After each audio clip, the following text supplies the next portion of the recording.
You're not doing a Chubby's book corner this week. You're doing something else.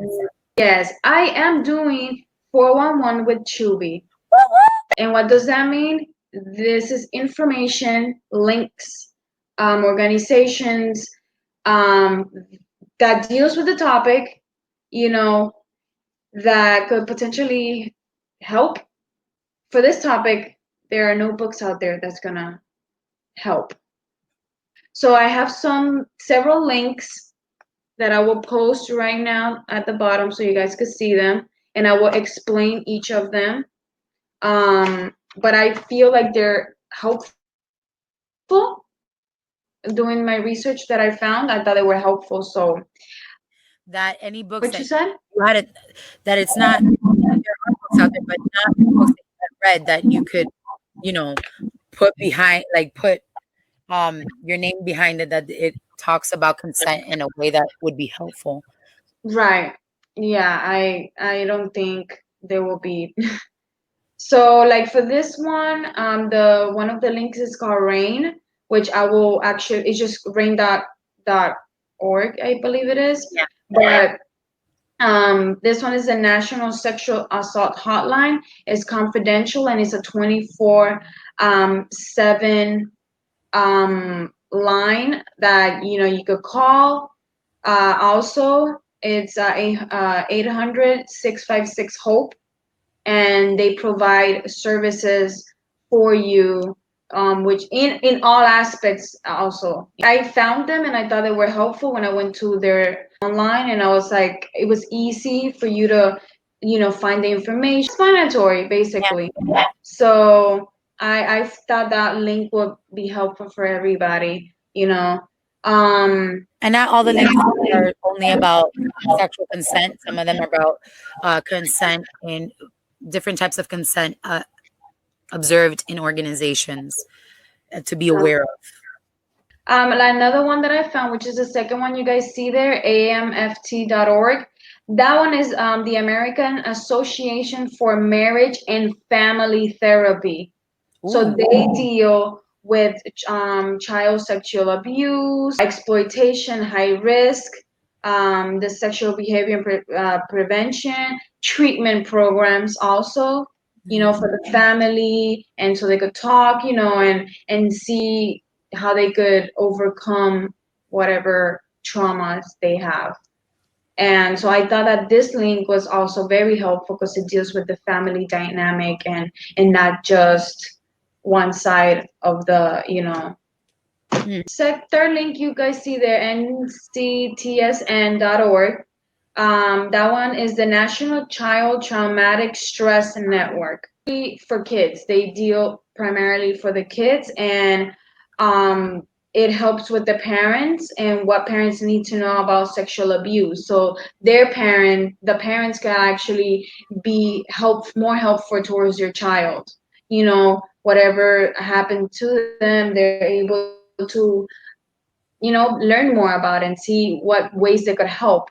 If they don't know how to, they are able to help them with that. It provides the help for parents, caregivers with tools to help them support children who have been victims of sexual abuse, and information on the importance of talking to children and youth about body safety, and guidance and on how to respond when children disclose sexual abuse.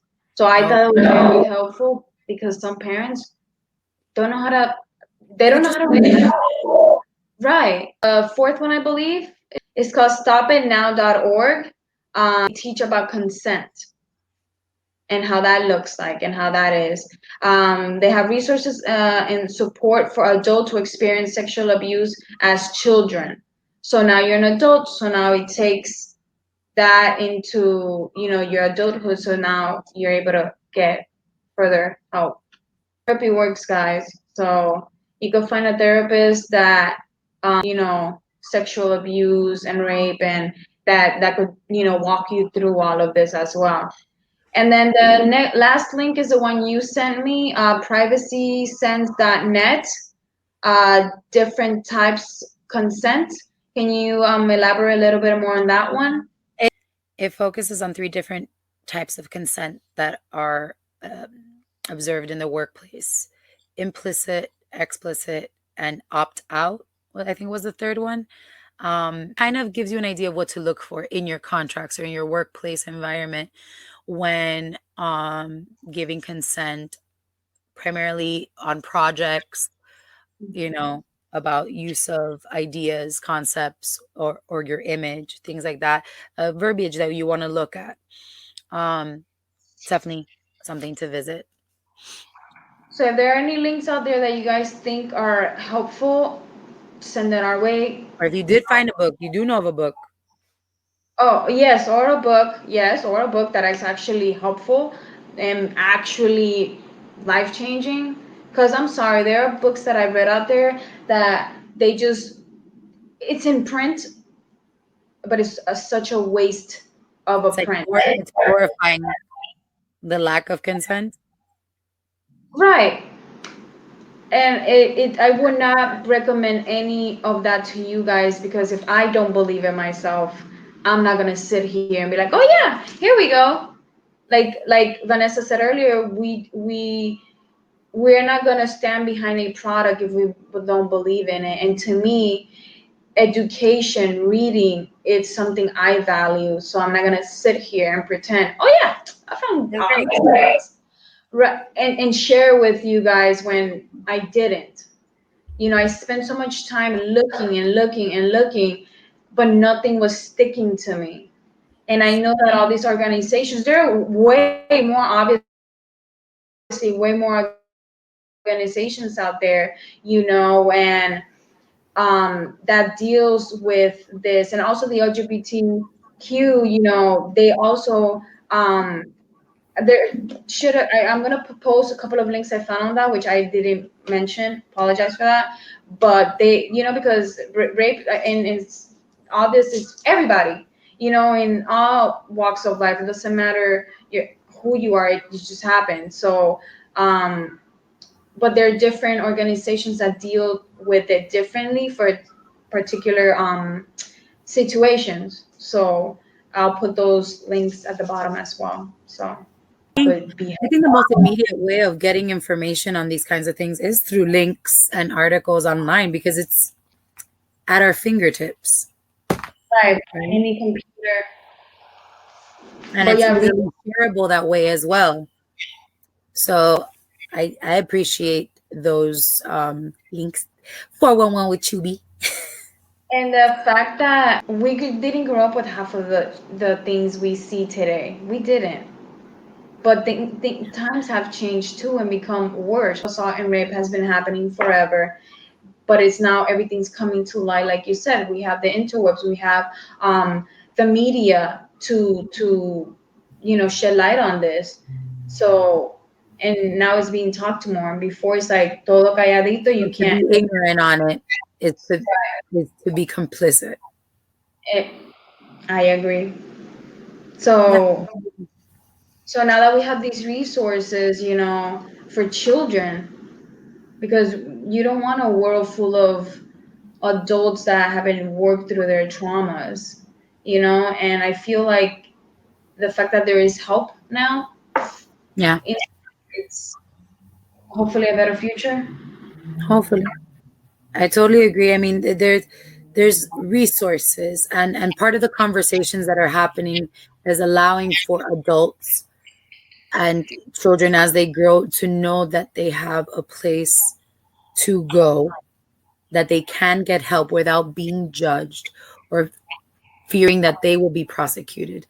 I mean, there's still that fear to a point because we give such authority in certain institutions. I'm trying to be as politically correct as possible, and I just realized we're called no filters, no fears.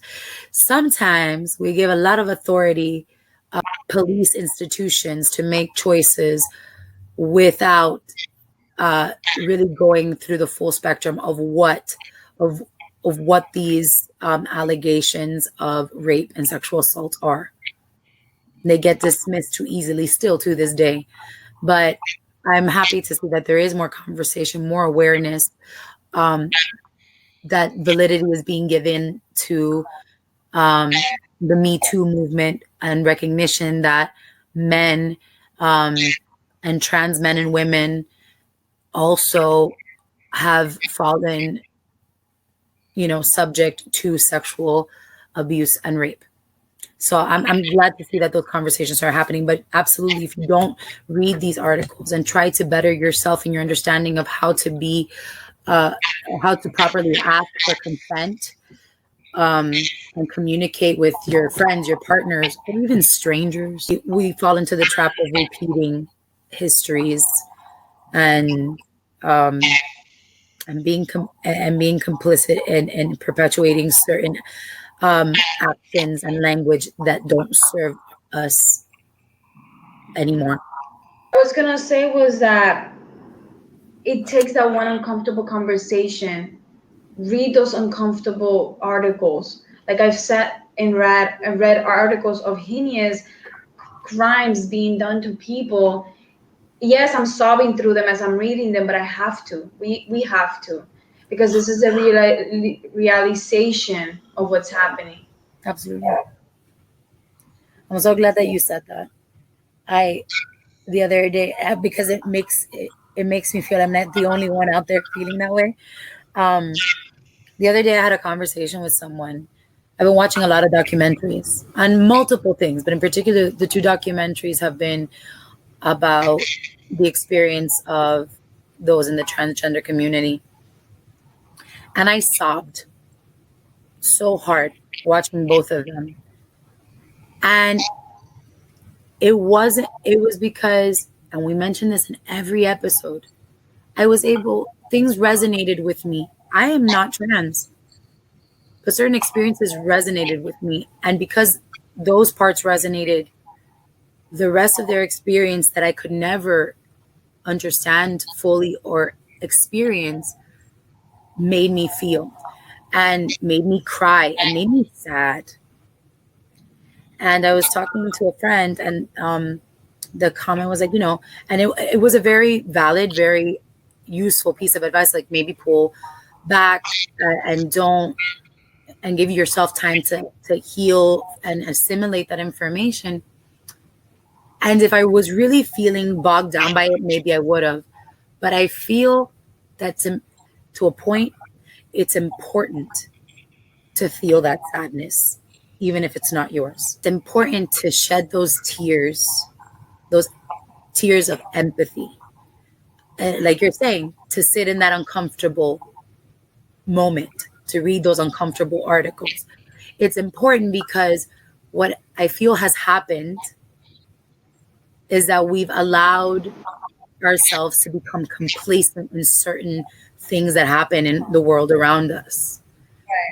And we detach emotionally, partially for mental health purposes, but also because it's easier to not have to feel that hurt and to not have to feel like that story could be your story. But then when it finally does get around to you, you feel it that much harder. So it serves us more, I feel, to sit in that uncomfortability and in that sadness and cry those tears and see what we do with it at that moment versus waiting for it to affect us directly. What hurts my brother hurts me. What hurts my sister hurts me. And by that I don't mean my literal brother or sister, you know. What hurts my community hurts me. Whether immediately, whether indirectly, is going to hurt. Unfortunately, not everybody feels that way, because they're like, if it's not happening to me, then it's not happening. It never happened to me. Yeah, okay, it didn't happen to you, but it's happening. Right. And how can you sit like that though and think?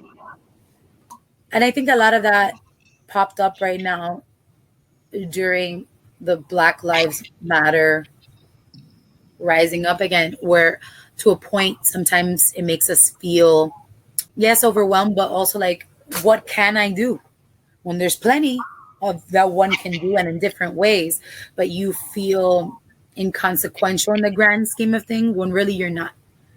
But sometimes it takes some soul searching to kind of realize that we are all in this together. It's a nice thing to say, but to back it up that we're all in this together takes effort. And sometimes we're afraid to put in that effort or take that time. And everybody has their moments and how they come to it in different ways.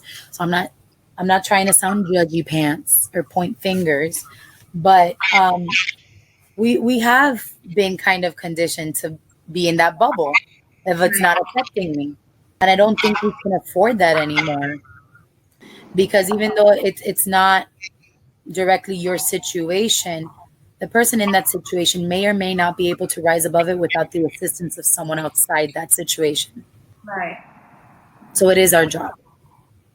And this is why I also became an advocate and an activist. Like, and that became because I didn't even know there was a word for it, and I was in high school trying to pass petitions to save this program, to do this, to let's do Yeah. that, you know.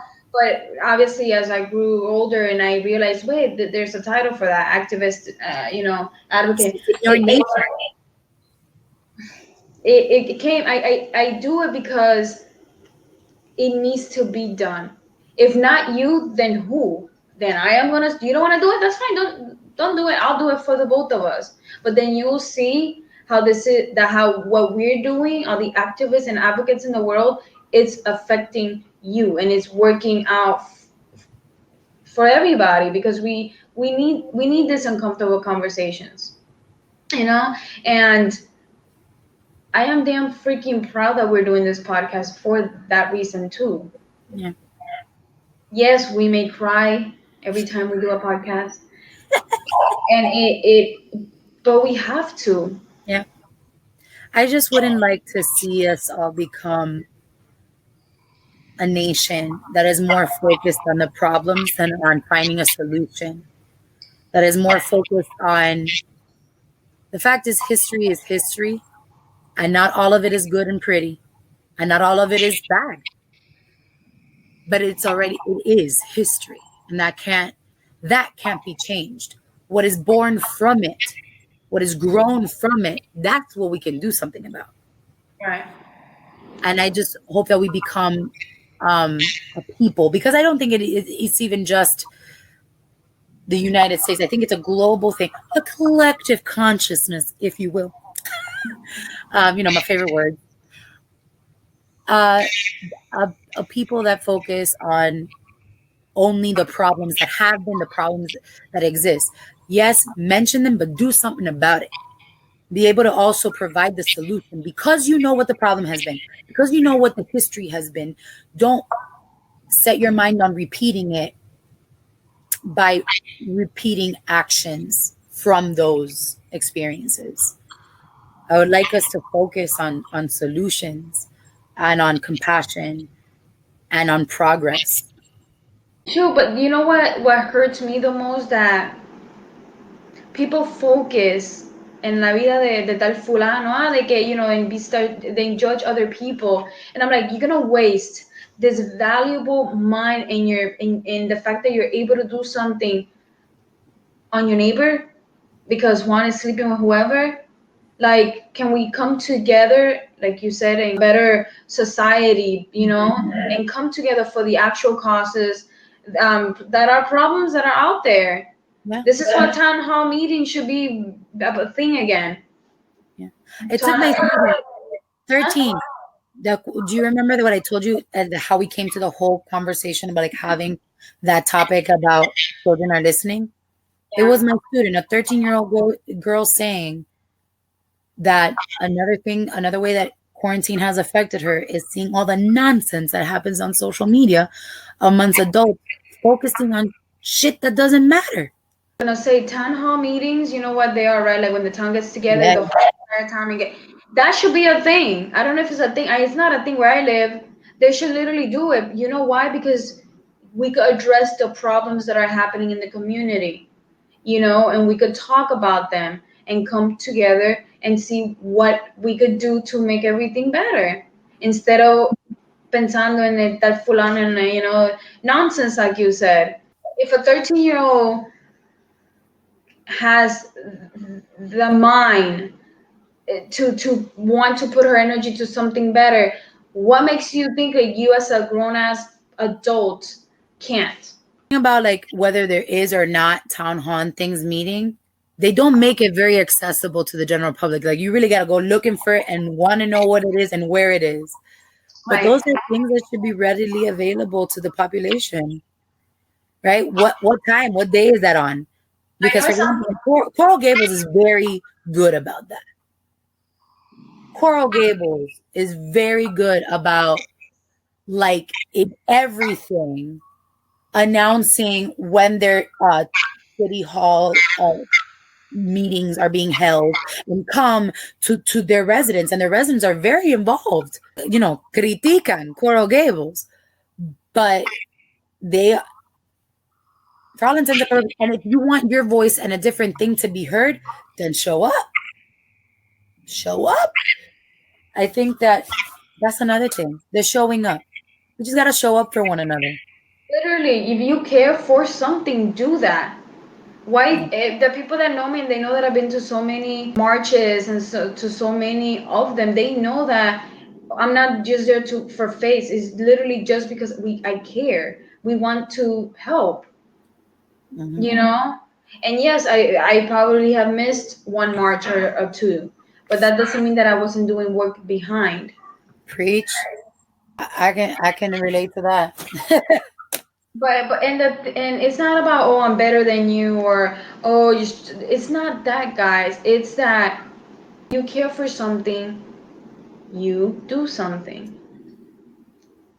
Something as simple as having the conversation at home, which we've talked about, that is still you bringing awareness and doing your part.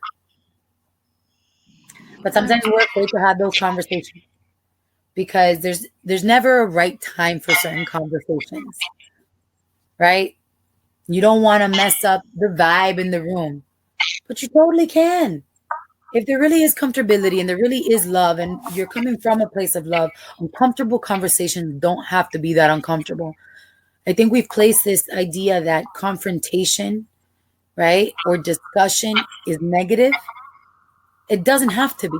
Confronting a matter with someone, right, does not have to be negative. It can be conducive to positive change. It can be productive. And guys, we're not saying that you have to be sad all the time. That's not what we're saying. Like, I not all the topics are sad. Not all the, like, you've seen our episodes. We give you breaks, because We we give also ourselves breaks. we also need to take a break from all this information. Like this episode so is a the biggest elephant in our room, and we need to talk about it. Sit Yeah. next to the elephant. I don't care, but we need to talk about it. Yeah. My mama always said you got to face it to erase it. And we hear all of There those you pretty go. like little quotes that we think are so cliche, face it to erase it. You got to grow through it or go through it to whatever the hell it is. They're cliche, they're cheesy, but they are true. El sol no se tapa con un bendito dedo. No, you can't you can't pretend something is not there. You gotta face your own issues. Then you gotta face world issues. It's a lot of things to do and it can be overwhelming.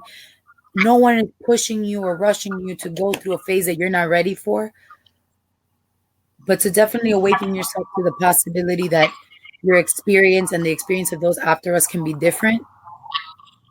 If it's too uncomfortable for you guys to talk about it, do baby steps. Choose the least one that you are uncomfortable in, and at least try to go to it and be uncomfortable with it. Pero little by little, until you're able to discuss bigger topics that are so uncomfortable and you just want to cry all day. Yeah. But at least you're trying to to be more aware, to be more conscious of how you talk, how you speak, what you see, what you're intaking. Who are you giving consent to? And patterns will change. Like me and Vanessa, I'm pretty sure I've grown since this podcast.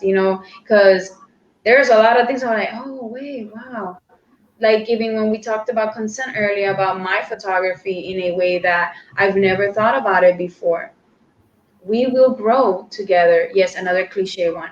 But you know, we gotta talk about it. I feel like now, definitely from this episode, I think, and I hope the same applies to anyone who watches it. I definitely know that there'll be a lot of new conversations for me, even with existing relationships that have certain agreements and that have certain understandings of whether I've crossed any lines consensually for their comfort or their, you know, because maybe I've taken that for granted and not intentionally and not out of a place of malice. It just has happened because we are, we're not taught to ask certain things.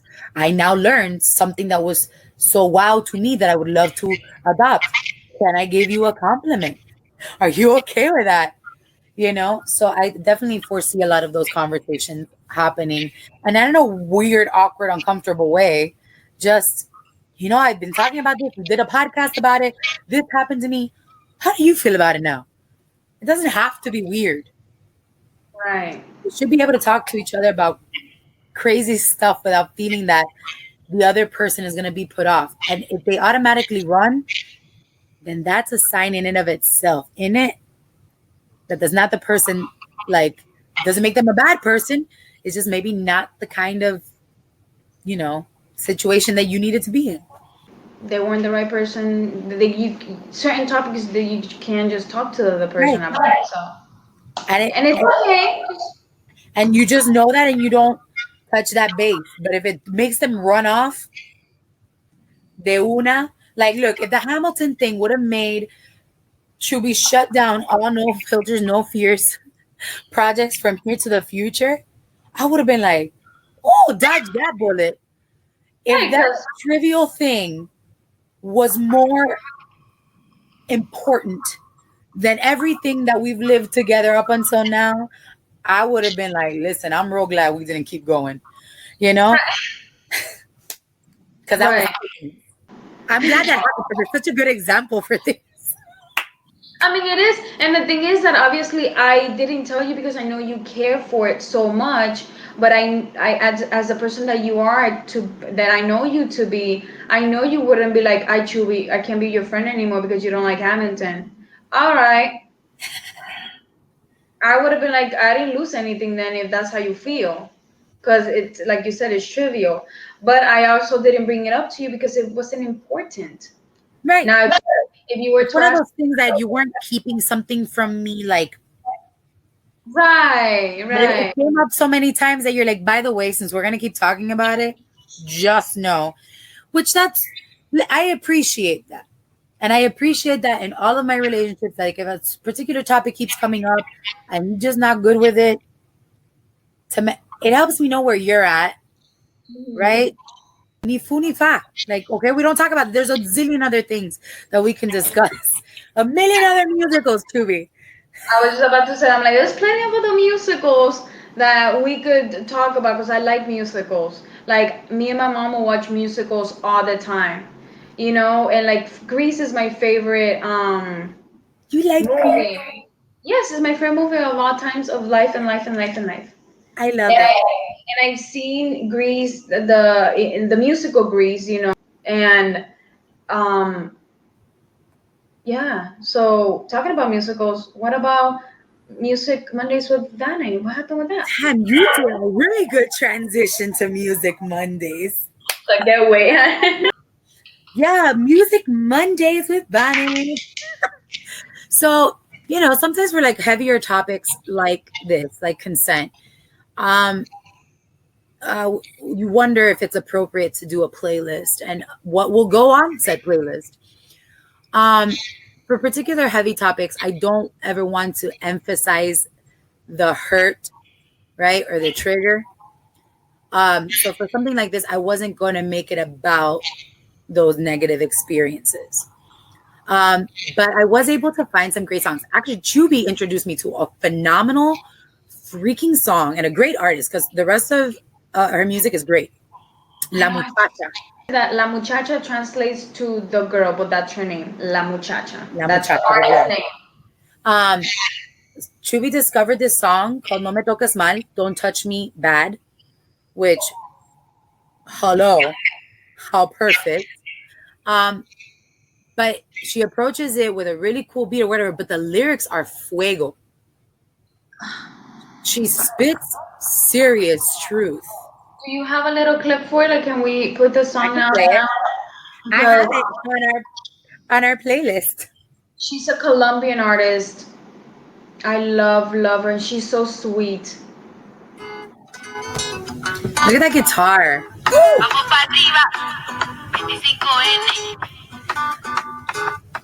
Jamming. I kind of want to, you know what? The musical, we'll do a double post so we can put the lyrics of the song. It's soulful. No me toques mal.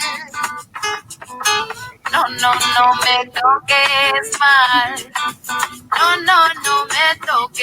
me toques mal. Quítame esa mirada de cerdos sedientos tras mis espaldas. Cerdos sedientos, thirsty pigs behind my back. Queriéndome comer,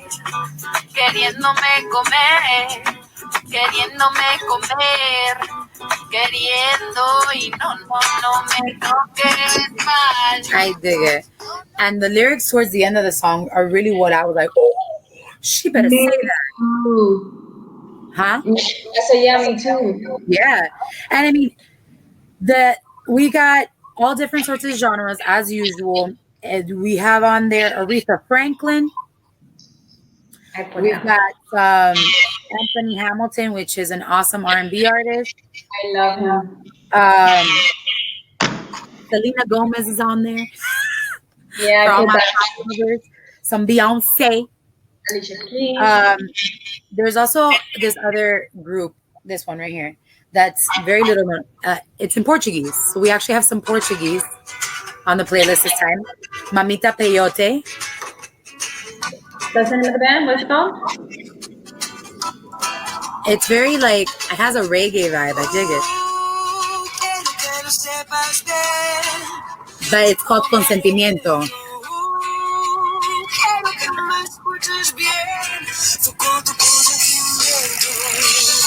Fue con tu consentimiento. So they talk about consent and about what a good experience it is when you have it. There's even a song on there from Flight of the Condors, which is these two dudes that make up funny lyrics, but it's called A Kiss Is Not a Contract, which is what we talked about. It like, it doesn't, you're not entitled to anything just because you're on this date or because you bought dinner. So, and more songs obviously will be added as we find more. And those are songs that actually have the word consent in the title. If you know of any other songs that deal with the subject but don't necessarily have it in the title, you know that the Spotify playlists are open. They're collaborative. So you can add whatever songs you like that fit that particular topic. All of them are collaborative. So you can always add songs to previous playlists from other episodes. And that's it for Music Mondays with Vani. I was listening to La Muchacha, that song. I repeated it like 7. And then because I'm a person that, and she writes her music to her lyrics and everything.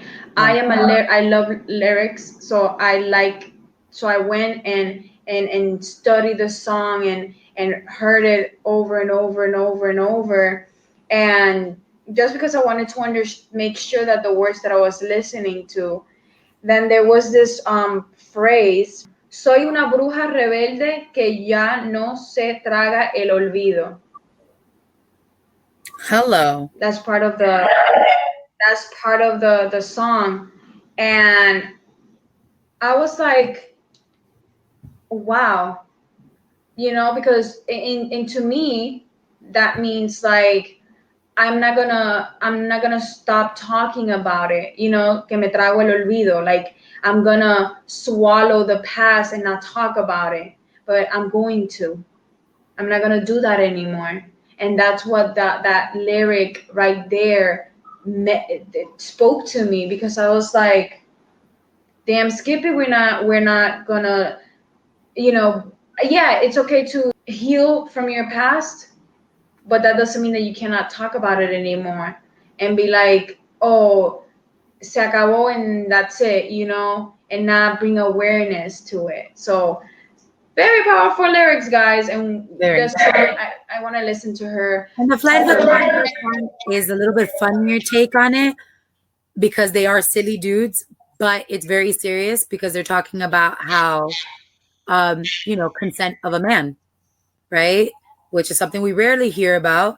But they're like, just because we're in a novelty band and just because we're kissing right now doesn't mean we're going to do something else.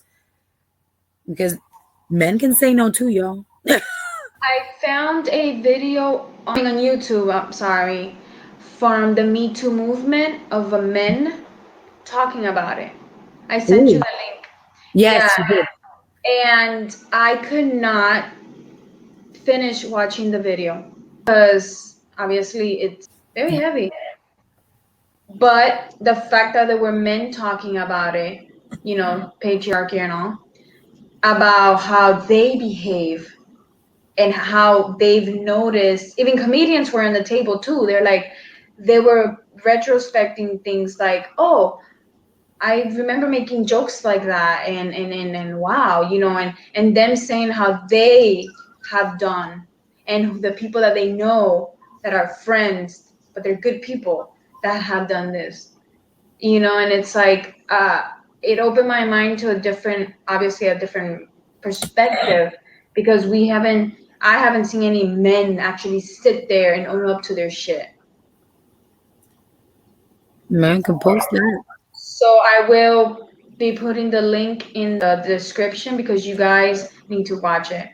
Yeah. Because it was very informative as well. And mind you, men in all sorts of life, actors, singer, dancers, you name it, colors, ages, everything. That's awesome. And I thought it was a very good video. And I found it like 4 years ago, but I just could never finish the goddamn thing. So I hope whoever does, let me know how it goes, because I will try. I'm gonna sit there in that uncomfortableness. I'm gonna do it. But yeah. Watch it in segments. Right? Yeah, that's a good idea. See? Good idea. It took me watching the Marsha P. Johnson thing in segments because I had to watch it in segments because it got very emotional for me. I'm like, I know where I'm at. Yeah. There's also, if you guys have any movies or any series that you guys watch that deals with certain topics like this, like the one in Netflix called Unbelievable. Yeah. I'm not gonna spoil it for you because I know you want to watch it, so you can watch it. But that one, Worth the watch. It's worth the watch. And the cast is pretty awesome. Badass ladies. There's a show. I don't know if it's Hulu or Showtime or what it is. I don't remember the name of it. I will find it and I will send it to you later. But it's about this man who was wrongfully incarcerated, a black man wrongfully incarcerated, in prison forever, becomes a lawyer to get himself out. Is that the one? It's a true story. To get himself out, but he starts taking cases of other inmates who were wrongfully imprisoned. And it's his journey to get to his court date, because they won't even give him a court date. They didn't fully investigate. Crazy stuff, and based on a true story, which is the fact of so many of those in prison right now. Talking about that, let me tell you something. This deals with the rape and the sexual assault thing. There's a law called restorative justice. This law, this system, it's a system of criminal justice which focuses on the rehabilitations of the offenders through reconciliation with victims. So the victim and the offender, they sit with each other to talk about why he did this or why she did this, and talk to the victim. And you sit there and you have that option if you want it in the court system to sit with your offender instead of, sending him off to jail or, the death penalty. When I heard of this one, mind you, it's an option. You're able to legally do this if you want to sit with your offender. And there's people who've obviously opted for this. I mean, and I am not a therapist, but in therapy, but this is what they do with phobia. I don't necessarily know how comfortable I feel with this particular thing being an option, but they make you face the fear. They put you in that environment. But this is a whole different animal. I don't think I know enough of the benefits of it, but from my personal opinion, that's some shit. When I heard it and read about it and saw a case, I heard testimonies of people opting out for this option. In my mind, I was like, who is it bringing peace to? Because I had a lot of questions. You're sitting here with the person that just violated you, and I really need to understand how you're not ripping their hearts out, because it's like you're sitting right in front of them, and it's like, how are you feeling? Like, what the hell is? So I don't know. I mean, different people find closure different ways. I can understand if that's someone's way of healing and they benefit something from it. I don't know that would be my choice. And I mean, when it comes to, for example, a theft, there's multiple layers to why a theft can happen. If it's like a really serious burglary, no, you did that, you had the intention. But if it's somebody stealing a piece of bread because they're hungry, there's things behind that. But when it comes to something like rape, no amount of justifying can excuse you not hearing a no and still acting. No matter what a great guy or great gal or great, you are.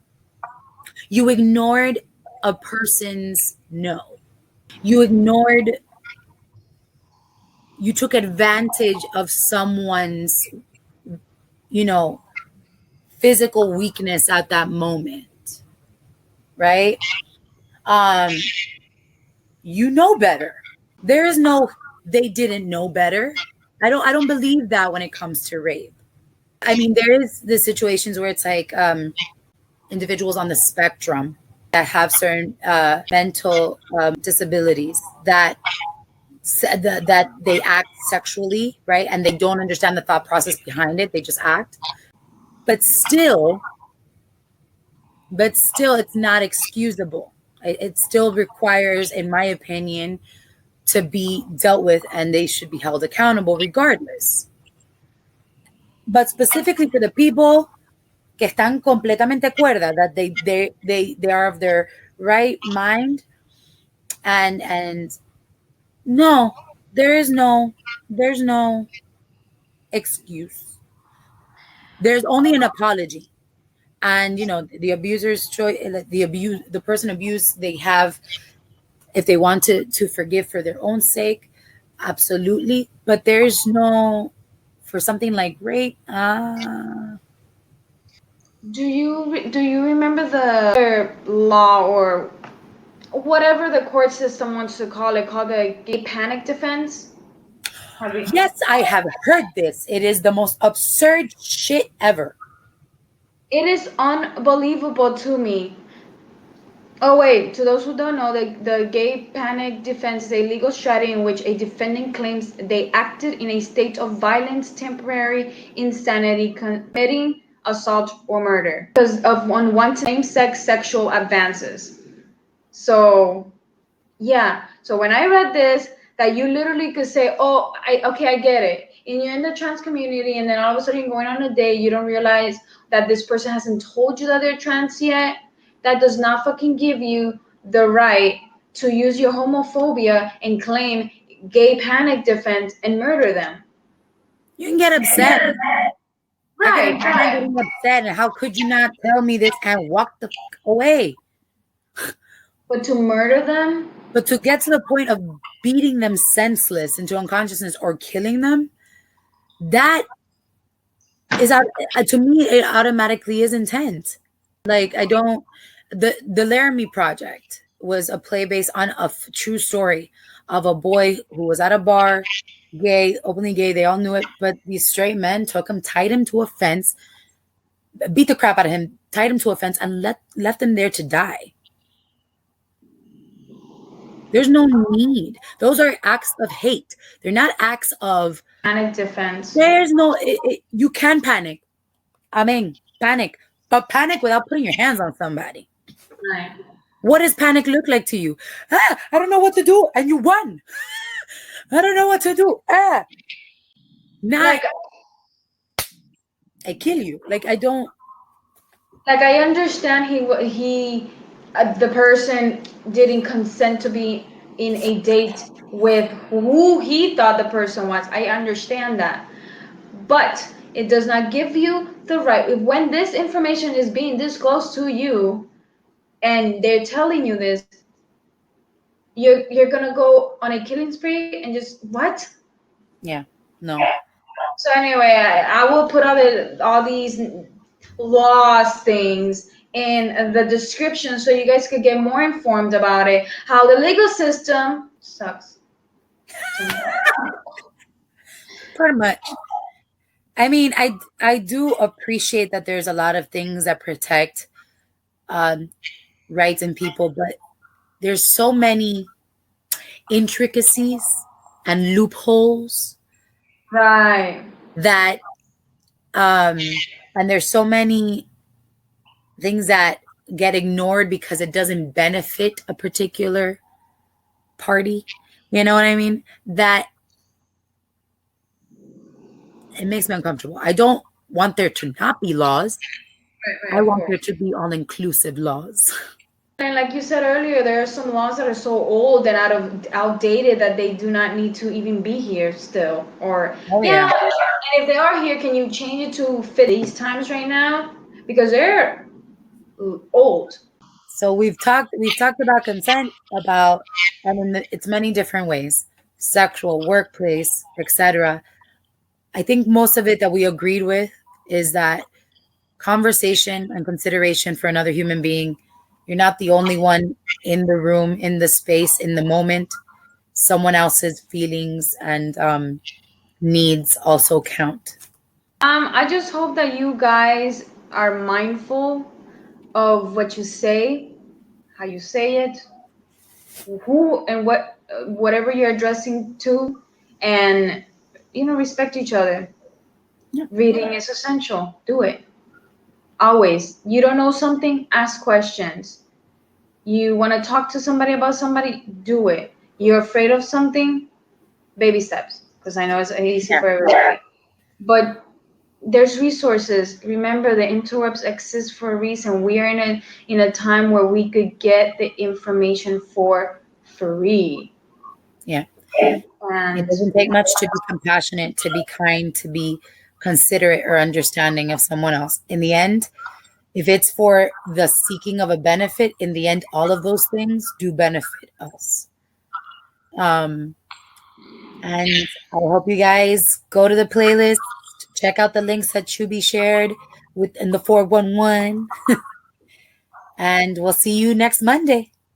Oh, yes, I was gonna say, always ask for permission because consent matters for both parties. Receiving and giving should be mutually disclosed. And do not steal kisses from people. Ask. Yeah. Stolen kisses are nice, but if I back away from you, don't do it again. Right. And I hope you guys learned something from us, and just share as much as information with us as well. Just send us everything or anything you guys have. And with that being said, stay fearless and see you next episode. See you next episode, guys. Stay safe.